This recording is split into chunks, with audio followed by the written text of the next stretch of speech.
अध्याय 4। क्या बताती हैं हमें किताबें और कब्रें।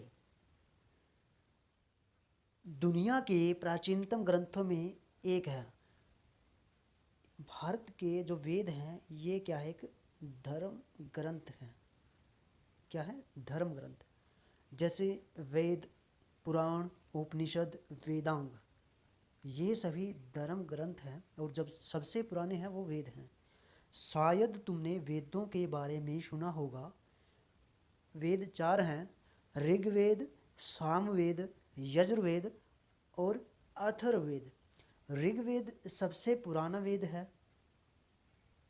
सामवेद, साम मतलब गान, यानी संगीत संबंधित जो ज्ञान है वो सामवेद में प्राप्त होता है।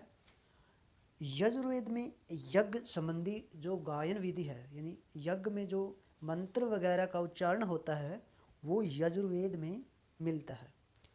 अथर्ववेद, अथर्वा ऋषि द्वारा रचित अथर्ववेद, जादू टोना वगैरह के जो विधि विधान है वो अथर्ववेद में मिलता है। ऋग्वेद सबसे पुराना है और इनकी रचना 3500 साल पहले हुई। ऋग्वेद में 1000 से ज़्यादा प्रार्थनाएं हैं जिन्हें सूक्त कहा गया है। और सूक्त का मतलब है अच्छी तरह से बोला गया। ये विभिन्न देवी देवताओं की स्तुति में रचे गए हैं। इनमें 3 देवता बहुत महत्वपूर्ण हैं: अग्नि, इंद्र और सोम। अग्नि जो है वो आग के देवता हैं, इंद्र युद्ध के देवता और सोम एक पौधा है जिससे एक खास पेय पदार्थ बनाया जाता था। वैदिक प्रार्थनाओं की रचना ऋषियों ने की थी। आचार्य विद्यार्थियों को इन्हें अक्षरों, शब्दों और वाक्यों में बांटकर सस्वर पाठ द्वारा कंठस्थ करवाते थे। यानी वेदों को ऋषियों द्वारा पढ़ाया जाता था, यानी आचार्यों द्वारा, और विद्यार्थियों को कंठस्थ करवाते थे। अधिकांश उक्तों की रचयिता सीखने और सिखाने वाले पुरुष थे। कुछ प्रार्थनाओं की रचना महिलाओं ने भी की थी।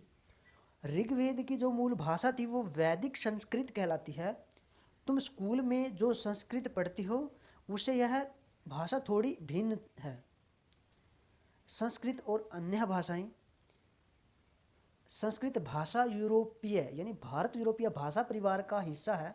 भारत की कई भाषाएं असमिया, गुजराती, हिंदी, कश्मीरी, सिंधी एशियाई भाषाएं जैसे पारस और यूरोप की बहुत सी भाषाएं हैं। तो इसमें जो मेन आरंभ की भाषा थी वो संस्कृत थी। जैसे मात्र है, यानी मातृ, यानी संस्कृत हिंदी में माँ बोलते हैं, और मदर, तो मदर और मातृ दोनों मिलता है साउंड के अकॉर्डिंग। तो ऐसा बोला है इन्होंने। हम जिन किताबों को पढ़ते हैं वे लिखी और छपी गई हैं। ऋग्वेद का उच्चारण किया जाता था और श्रवण किया जाता था, न कि पढ़ा जाता था, यानी ये सिर्फ सुने जाते थे। रचना के कई सदियों के बाद इसे पहली बार लिखा गया। इसे छपने का काम तो मुश्किल से 200 साल पहले हुआ। यानी जो ऋग्वेद था उसमें क्या है, जो पांडुलिपियाँ मिली है उनको अलग अलग जगह से संग्रह करके और उनको लिखने का काम बहुत बाद में हुआ है। इतिहासकार ऋग्वेद का अध्ययन कैसे करते थे? इतिहासकार पुरातत्ववेताओं की तरह ही अतीत के बारे में जानकारी इकट्ठी करते थे, लेकिन भौतिक अवशेषों के अलावा वह लिखित स्रोतों का भी उपयोग करते थे। चलो देखते हैं कि ऋग्वेद का अध्ययन कैसे करते थे। तो ऋग्वेद के कुछ सूक्त वार्तालाप के रूप में हैं। विश्वामित्र नामक ऋषि और देवियों के रूप में पूजित 2 नदियों जैसे व्यास और सतलुज के बीच यह संवाद एक ऐसा ही सूक्त का अंश है। तो देखते हैं विश्वामित्र और नदियों के बीच का जो है ये पांडुलिपि है, जैसे बुर्ज की छाल वगैरह पर लिखा जाता था। विश्वामित्र नदियाँ, तो ये उसका संवाद बताया है कि विश्वामित्र 2 नदियों से जो रिक्वेस्ट करता है कि उसको रथ को जाने दिया जाए, तो ये ऐसी कुछ बातें इसमें बोली गई हैं। और मवेशी, घोड़े और रथ। मवेशी क्या होती है, जैसे गाय वगैरह को मवेशी बोल देते हैं। तो ऋग्वेद में मवेशियों, बच्चों, खासकर पुत्रों और घोड़ों की प्राप्ति के लिए अनेक प्रार्थनाएं हैं। घोड़ों को लड़ाई में रथ खींचने के काम में लाया जाता था। इन लड़ाइयों में मवेशी जीत कर लाए जाते थे। लड़ाइयाँ वैसे ज़मीन के लिए भी लड़ी जाती थी। जहाँ अच्छे बंदरगाह हो, जहाँ पर जौ जैसी जल्दी तैयार की जाने वाली फसलों को उपजाया जा सकता है। कुछ लड़ाइयाँ पानी के स्रोतों और लोगों को बंदी बनाने के लिए भी लड़ी जाती थी। तो ये लड़ाई वगैरह होती थी, तो उसके कारण बताए हैं कि वो घोड़ों के लिए, गाय वगैरह और मतलब फसलों के लिए ये लड़ाइयाँ लड़ी जाती थी। युद्ध में जीते गए धन का कुछ भाग सरदार रख लेते थे और कुछ हिस्सा पुरोहित को दिया जाता था। शेष धन आम लोगों में बांट दिया जाता था, यानी कि जो मुखिया था मेन सरदार, उसका मेन हिस्सा दिया जाता था और बाकी जो आम लोगों में बांट दिया जाता था। और पुरोहित यानी जो यज्ञ वगैरह उस अनुष्ठान वगैरह करते थे उनको भी दिया जाता था। कुछ धन यज्ञ करने के लिए भी प्रयुक्त होता था। यज्ञ की आग में आहुति दी जाती थी। ये आहुतियाँ देवी देवताओं को दी जाती थी। घी, अनाज और कभी कभी जानवरों की भी आहुति यानी जानवरों की भी बलि दी जाती थी। यानी कि अधिकांश पुरुष इन युद्धों में भाग लेते थे। कोई स्थायी सेना नहीं होती थी, लेकिन लोग सभाओं में मिलते जुलते थे और युद्ध व शांति के विषय में सलाह मशवरा करते थे। वहाँ ये ऐसे लोगों को अपना सरदार चुनते थे जो बहादुर और कुशल योद्धा हो। लोगों की विशेषताएं बताने वाले शब्द। लोगों का वर्गीकरण काम, भाषा, परिवार और समुदाय, निवास स्थान या सांस्कृतिक परंपरा के आधार पर किया जाता था। यानी कि जो वर्गीकरण था, जो क्लासिफिकेशन ऑफ पीपल था, यानी कि जो क्या काम करते थे, उनकी लैंग्वेज क्या है, किस फैमिली से बिलोंग करते हैं, तो ऐसी इस आधार पर वो वर्गीकरण था। ऋग्वेद में लोगों की विशेषताएं बताने वाले कुछ शब्दों को देखो। इसमें मुख्यतः दो समूह हैं जिनका वर्गीकरण काम के आधार पर किया गया है। पुरोहित, जिन्हें कभी कभी ब्राह्मण कहा जाता था, तरह तरह के यज्ञ और अनुष्ठान करते थे। दूसरे लोग थे जो राजा लोग थे। राजा वैसे नहीं थे जिनके बारे में तुम बाद में पढ़ोगे। ये न तो बड़ी राजधानी और महलों में रहते थे और न इनके पास सेना थी, न ही ये कर वसूलते थे। प्राय राजा की मृत्यु के बाद उसका बेटा अपने ही शासक नहीं बन जाता, अपने आप ही शासक नहीं बन जाता था। तो यहाँ पर राजा की डेफिनेशन कुछ अलग बताई है इसके बारे में।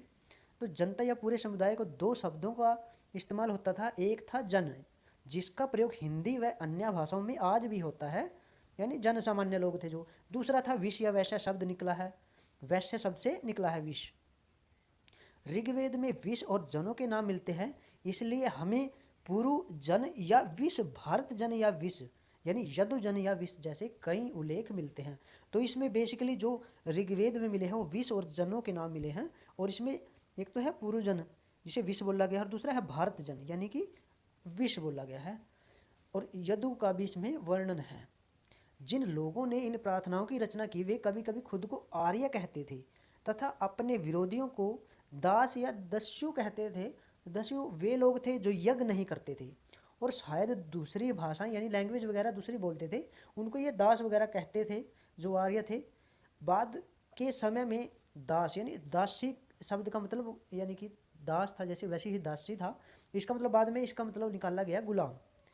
तो दास वे स्त्री और पुरुष होते थे जिन्हें युद्ध में बंदी बनाया गया था।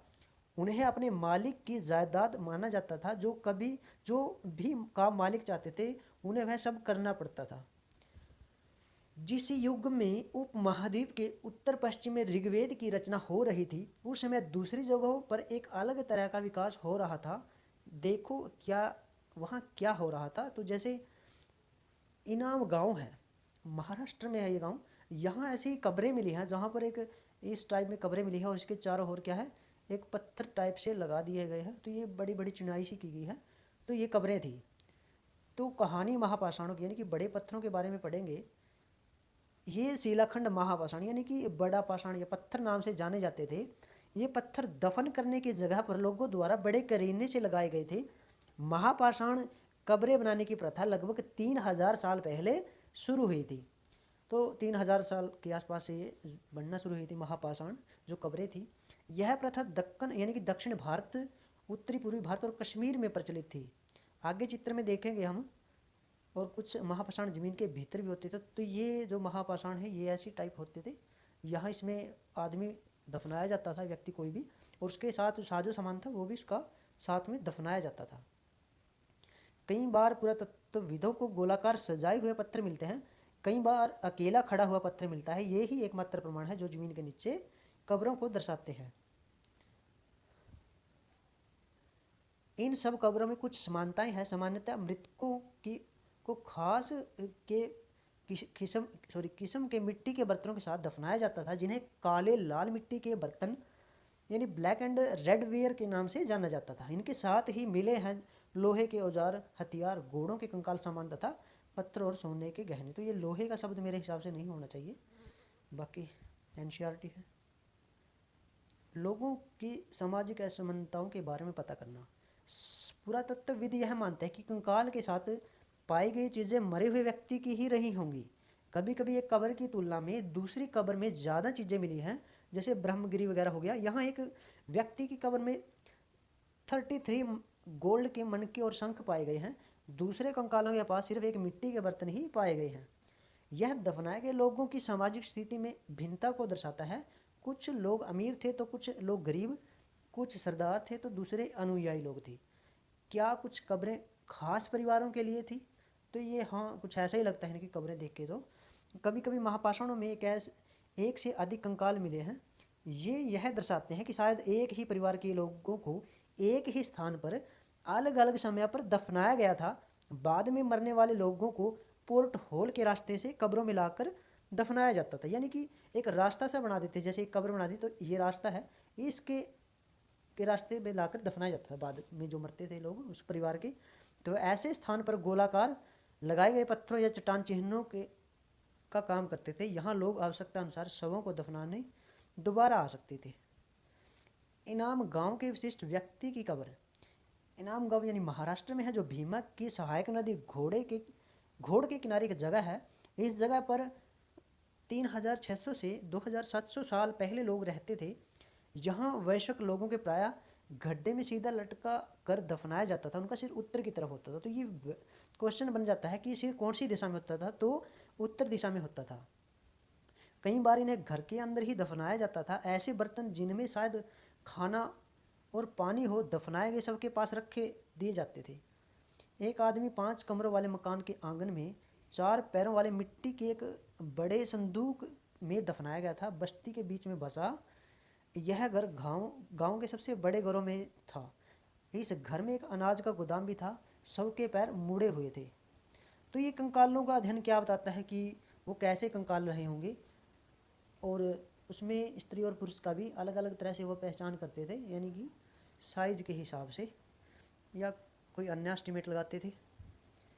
इनाम गांव के लोगों की काम धंधे के बारे में बात करते हैं तो पुरातत्वविदों को गेहूँ, जौ, चावल, दाल, बाजरा, मटर और तिल के बीज मिले हैं। कई जानवरों की हड्डियां भी मिली हैं। कई हड्डियों पर काटने के निशानों से यह अंदाजा होता है कि लोग इन्हें खाते होंगे। गाय, भैंस, बकरी, भेड़, कुत्ता, घोड़ा, गधा, सूअर और ये सांबर, चित्त, कबरा, हिरण और ये मृग वगैरह, जो नेवला, चिड़िया और ये कछुआ, केकड़ा और मछलियों की हड्डियां भी पाई गई हैं। ऐसे साक्ष्य मिले हैं कि वे बेर, आंवला, जामुन, खजूर, कई तरह की रस भरी क्या इकट्ठी करते थे। तो ये मेरे हिसाब से जो चाइना में था तो ऐसा कुछ, यानी कि वो क्या करते थे, हड्डियों पे कुछ लिख देते थे और उन पे उनको एक तरह से आग वगैरह में पका देते थे और उससे बाद में भविष्यवाणी की जाती थी। तो इसके बारे में बताया गया है। अब तिथियों के बारे में देख लें। वैदिक रचना 3500 साल पहले और महापाषाणों का निर्माण 3000 साल पहले। इनाम गांव में कृषकों का निवास था जो वो 3600 से 2700 साल तक, और चर्क लगभग जो 2000 साल पहले। मिलान कर लेते हैं। तो जैसे सुक्त था, सुक्त का मतलब क्या था? अच्छी तरह से बोला गया। सुक्त का मतलब अच्छी तरह से बोला गया। रथ जो युद्ध में प्रयोग में लाए जाते थे, खींचने के लिए जो भी सामान वगैरह था। और यज्ञ अनुष्ठान बोल सकते हैं। और दास वगैरह जो गुलाम था। महापाषाण यानी बड़े पत्थर। वाक्यों को पूरा करें, यानी कि दासों का इस्तेमाल किया जाता था। तो कैसे किया जाता था? मालिक की सेवा करने के लिए जो दासों का इस्तेमाल किया जाता था। और महापाषाण कहाँ मिले हैं? विशेषकर तो इस लेसन के हिसाब से दक्षिणी भारत में मिले हैं। और ज़मीन पर गोले में लगाए गए पत्थर या चट्टानों को क्या चिन्हों का काम करते थे, यानी कि निशानों का काम करते थे। पोर्ट होल का इस्तेमाल किसके लिए होता था? तो जो पत्थरों से बने हुए कमरों में जो जाने के लिए किया जाता था। इनाम गांव के लोग क्या खाते थे? तो अनाज, फल और मांस वगैरह खाते थे। थैंक यू दोस्तों। प्लीज़ सब्सक्राइब और बेल आइकॉन को दबाना मत भूलिए।